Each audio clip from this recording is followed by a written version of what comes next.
संकष्ट अर्थात संकटांना दूर करणारी किंवा संकटांवरती विजय मिळवून देणारी अशी ही संकष्ट चतुर्थी. संकटांचा पराभव करणाऱ्या चतुर्थीला संकष्टी चतुर्थी असं म्हणतात. संकष्टी चतुर्थीच्या दिवशी विधिपूर्वक गणेशाची आराधना केल्याने सर्व संकटे आणि पापांपासून मुक्ती मिळते. हा उपवास केल्याने बुद्धीची प्राप्ती होते, शिवाय विविध कलांमध्ये व्यक्ती निपुण होतो. संकष्ट चतुर्थीच्या दिवशी उपवास केल्याने श्री गणेशाच्या कृपेने जीवन आनंदाने भरून जाते. धार्मिक मान्यतेनुसार संतती प्राप्तीसाठीही संकष्ट चतुर्थीचे व्रत पाळले जाते. हे व्रत करून चंद्रदर्शन केल्यानंतर गणेश पूजा करावी. काही ठिकाणी या दिवशी ब्राह्मण भोजन देखील करवले जाते. याने अर्थ, धर्म, काम, मोक्ष अभिलाषित पदार्थ प्राप्त केले जाऊ शकतात. गणपती बाप्पा ज्याच्या केवळ नामस्मरणानेच अवघं जीवन मंगलमय होते, अशा या बाप्पाला समर्पित संकष्ट चतुर्थी लवकरच येत आहे. हिंदू धर्मात भगवान गणेशाच्या पूजेला विशेष महत्त्व आहे. अशा जेव्हा संकष्ट चतुर्थीचा विषय येतो तेव्हा भक्तांचा उत्साह दुप्पट असतो. सध्या जून महिना सुरू आहे. या महिन्याच्या सुरुवातीलाच येणारी संकष्ट चतुर्थी अत्यंत विशेष आणि दुर्मिळ आहे, जिला आपण विभुवन संकष्ट चतुर्थी असं म्हणतो.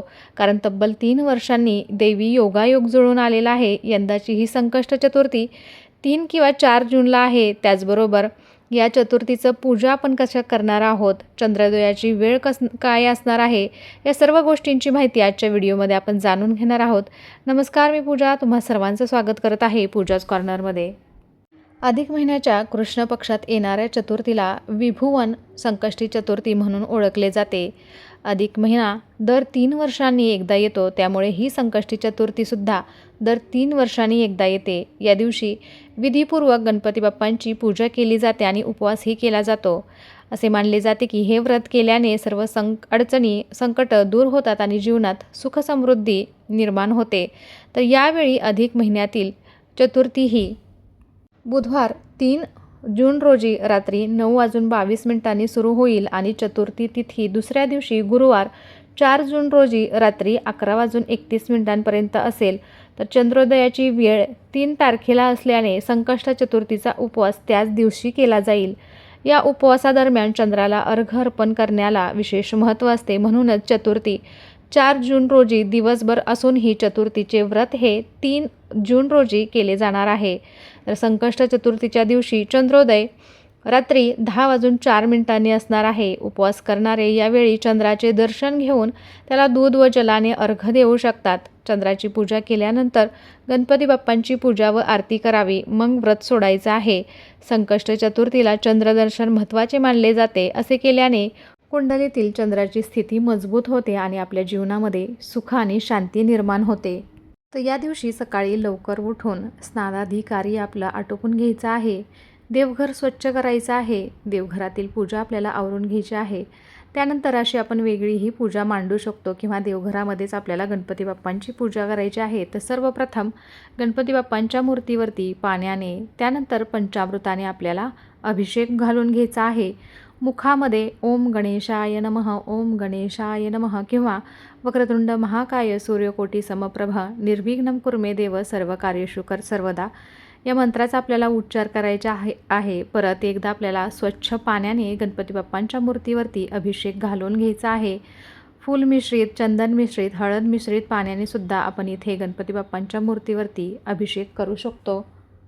आधीच्या बऱ्याच व्हिडिओमध्ये मी संकष्ट चतुर्थीचे व्रत कसे करायचे, त्याचबरोबर या दिवशी पूजा कशी करायची, या सर्व गोष्टींची माहिती तुम्हाला दिलेली आहे. परंतु या व्हिडिओमध्ये मी थोडक्यात या दिवशी पूजा कशी करणार आहोत याची माहिती देते.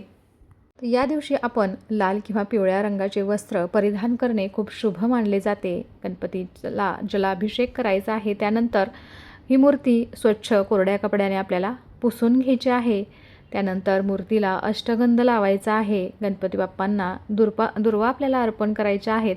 तर इथे छान असा छोटासा मी चौरंग घेतलेला आहे. त्याच्यावरती आपल्याला कापड अंथरायचं आहे. त्याच्यावरती अक्षदांचं आसन तयार करून त्याच्यावरती आपल्याला हळद कुंकू वाहून घ्यायचं आहे आणि स्वच्छ कोरडी करून घेतलेली मूर्ती आपल्याला याच्यावरती स्थापित करायची आहे. त्यानंतर गणपती बाप्पांना अष्टगंध, चंदन आपल्याला अर्पण करायचं आहे. वस्त्र अर्पण करायचे आहेत. अक्षदा अर्पण करायच्या आहेत.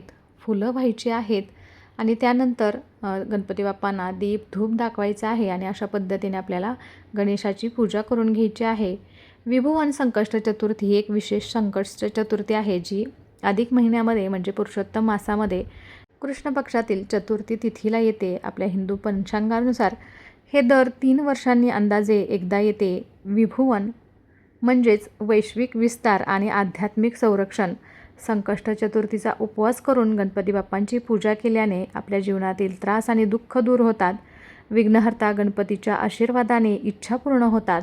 गणपती बाप्पांना दुर्वा अर्पण करायचे आहे, तसेच जास्वंदीचं फूलही व्हायचं आहे. गणपतीला या दिवशी आपल्याला मोदकांचा नैवेद्य दाखवायचा आहे. त्यानंतर धूप दीप लावून देवाची पूजा करायची आहे. त्याचबरोबर या दिवशी आपण नैवेद्याला तिळाचे लाडूसुद्धा आपण अर्पण करू शकतो. गणपती स्तोत्र म्हणायचं आहे व गणपती मंत्राचा जप करायचा आहे.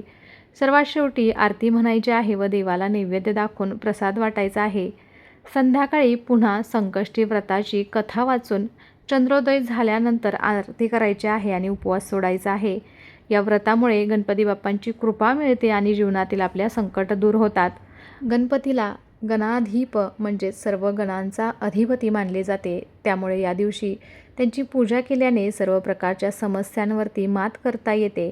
हे व्रत केवळ शारीरिक आणि मानसिक शांतीच देत नाही, तर आपल्या घरामध्ये सकारात्मक ऊर्जा निर्माण करते असे देखील मानतात. या दिवशी चंद्रपूजन हे तेवढंच महत्त्वाचं मानलं जातं. चंद्राने तप करून गणपती बाप्पांना प्रसन्न करून घेतल्याने चंद्रदर्शनाचे महत्त्व आहे. तर ही चतुर्थी दर 3 वर्षांनी एकदाच येत असल्याने तिचे धार्मिक महत्त्व आणि मिळणारे पुण्य अनेक पटींनी जास्त असते.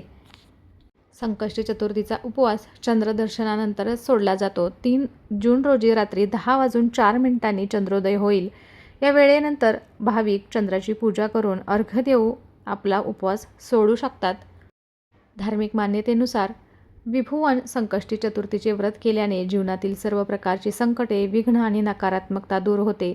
अधिक महिन्यात भगवान विष्णूंची आणि संकष्टीला गणपती बाप्पांची अशी दोघांचीही कृपा मिळवण्यासाठी एक दुर्मिळ संधी आहे. या व्रतामुळे कुंडलीतील चंद्राची स्थिती मजबूत होते आणि घरामध्ये सुखशांती नांदते. संकष्टीचा उपवास सोडण्यापूर्वी चंद्रोदयाची वेळ पाहून चंद्रदर्शन घ्यावे. चंद्राला पाणी अर्पण करावे, हळद कुंकू व्हावे, दिवा आणि अगरबत्ती ओवाळावी, चंद्राला नमस्कार करावा. त्यानंतर गणेशाचे दर्शन घ्यावे, त्यांना दुर्वा आणि फुले व्हावीत, गणपतीची आरती करावी, मोदकांचा नैवेद्य दाखवावा आणि त्यानंतर आपल्याला उपवास सोडायचा आहे. तर कसा वाटला आजचा व्हिडिओ आणि आजची माहिती मला नक्कीच कमेंट करून सांगा आणि अशा छान छान आणि माहितीपूर्ण व्हिडिओसाठी पूजाच कॉर्नरला सबस्क्राईब करायला विसरू नका. चला तर मग भेटूया अशाच एका छानसे आणि माहितीपूर्ण व्हिडिओ बरोबर. तोपर्यंत धन्यवाद. श्री स्वामी समर्थ.